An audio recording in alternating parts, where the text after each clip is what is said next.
Imagine you're arguing with someone about something they believe, and you're completely right.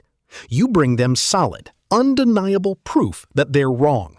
Logically, they should update their opinion immediately, right? That's how a rational mind is supposed to work. But here's the strange part. In a huge number of cases, showing someone clear evidence doesn't change their mind at all. In fact, it can make them believe the wrong thing even more strongly than before. Scientists have a name for this bizarre backwards reaction.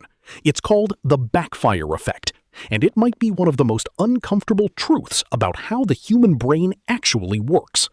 This effect was first documented in 2010 by political scientists Brendan Nyhan and Jason Reifler. In their study, they gave participants a piece of false political information, then followed it up with a clear, well-documented correction. What they found was unsettling. For people who already held that false belief strongly, the correction didn't just fail, it backfired. These participants left the experiment more convinced of the original false claim than they were before seeing any evidence at all. It wasn't a small effect either.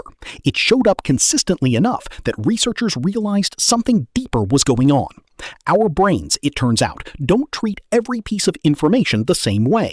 Facts that challenge something we already believe aren't processed like neutral data.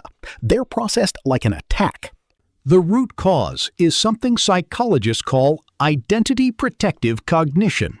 When a belief becomes tangled up with who we are, our religion, our politics, our sense of belonging to a group, even our favorite sports team, disproving that belief stops feeling like correcting a fact. It starts feeling like an attack on our identity itself. And here's the fascinating part.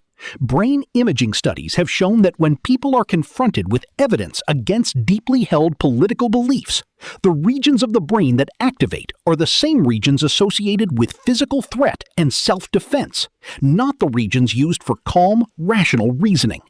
In other words, your brain can't always tell the difference between someone disagreed with my opinion and someone is dangerous. So instead of weighing the evidence logically, it slams the door shut and digs in even harder.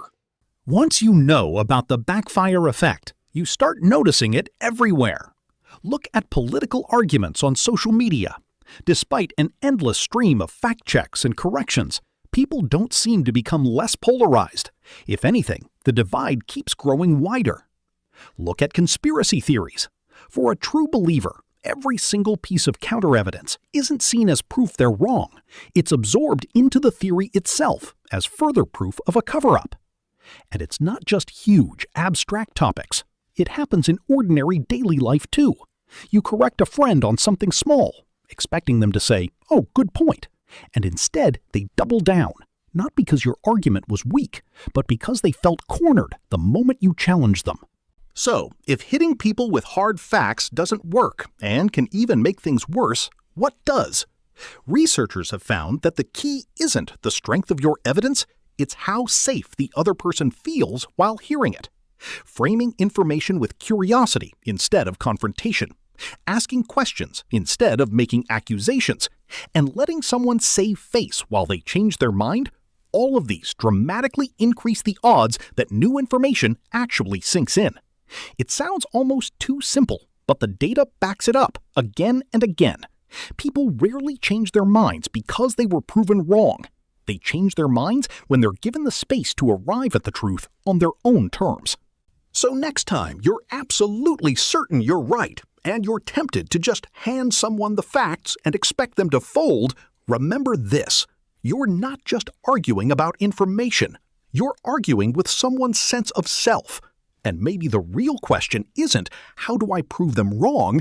It's, how do I make them feel safe enough to actually change their mind?